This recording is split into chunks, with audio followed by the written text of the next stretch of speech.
नमस्कार दोस्तों, आज मैं आपको अपनी भक्ति मार्ग से संबंधित कहानी सुनाने जा रही हूँ, जो कि इंसान के जीवन में बहुत ही महत्वपूर्ण योगदान देते हैं।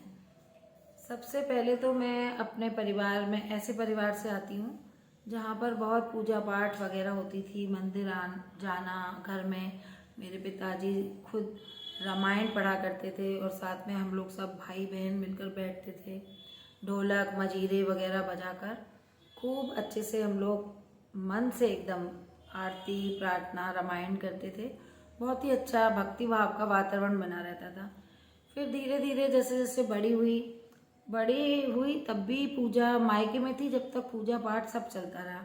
फिर जब शादी हुई तो घर की और जिम्मेदारियां आने लगी, फिर बच्चे हुए, फिर बच्चों की जिम्मेदारियां, ऐसा करते करते मैं अपनी जो मेरी ये यात्रा थी वो कहीं ना कहीं थमने लगी और मैं बिल्कुल ही पूजा पाठ से कटने सी लगी, क्योंकि मुझे इतना टाइम नहीं रहता था। जितना रहता था तो वो एक रस्म निभाने जैसा रहता था कि बस मुझे एक फॉर्मेलिटी पूरी करनी है, भगवान के हाथ जोड़ने हैं, दिया जलाना है, थोड़ी सी आरती करनी है या कुछ, और फटाफट फिर काम में लगना है।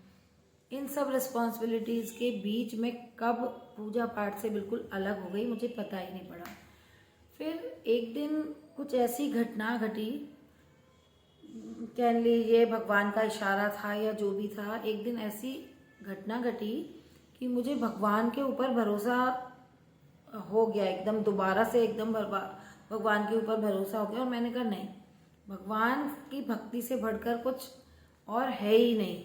आप अपने जो कर्म करते हो वो आपके अलग हैं, पर जो आप भगवान की पूजा प्रार्थना करते हो वो भी कहीं ना कहीं आपके जीवन में बहुत महत्वपूर्ण योगदान देते हैं।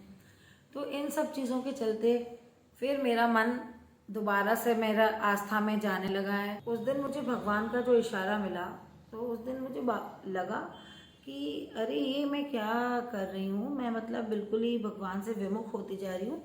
और मतलब वो जो घटना थी उसने मुझे दोबारा से भगवान के इतना करीब ला दिया। तब से मैंने अब नियम बना लिया, मैं दिन भर में कभी ना कभी टाइम निकाल कर रामायण जरूर पढ़ती हूँ और दिया जलाती हूँ मंदिर में, और सच्चे मन से प्रार्थना करती हूँ। और अपने बच्चों को भी पूजा प्रार्थना वगैरह करने के लिए हमेशा बोलती हूँ और मेरे बच्चे करते भी हैं। उन लोगों के मन में भी अब भगवान के प्रति सब चीज़ें जाग रही हैं, उनके मन में भी विचार आते हैं कि हाँ उन्हें भी पूजा करनी चाहिए। वो लोग भी नियमित रूप से पूजा पाठ करते हैं। तो अब ये सब करके मेरे मन को एक बहुत ही शांति मिलती है और बहुत ही अच्छा लगता है। अब जब से मैं भक्ति भाव में आ गई हूँ तब से मुझे बहुत ही पीसफुल महसूस होता है और बहुत ही एक सुरक्षा की भावना आती है कि हमारे आसपास कोई है, हमारे ऊपर आशीर्वाद है किसी का। हम जब पूजा प्रार्थना करते हैं भगवान की तो ऐसा लगता है कि भगवान सदा हमारे करीब हैं और हमें आशीर्वाद दे रहे हैं अपना।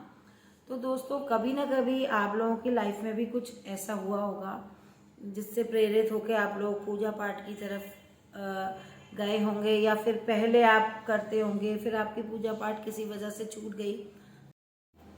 तो दोस्तों, अगर आप भी मेरी इस बातों से रिलेट करते हो या आपको भी ऐसा फील होता हो तो प्लीज़ आप लोग भी कमेंट करके मुझे बताइए और अपनी बातें मुझसे शेयर करिए। और आपको मेरा ये वीडियो कैसा लगा तो उस पर please like share and comment करिए और मेरे चैनल को सब्सक्राइब करिए। फिर मिलते हैं दोबारा, तब तक के लिए नमस्कार।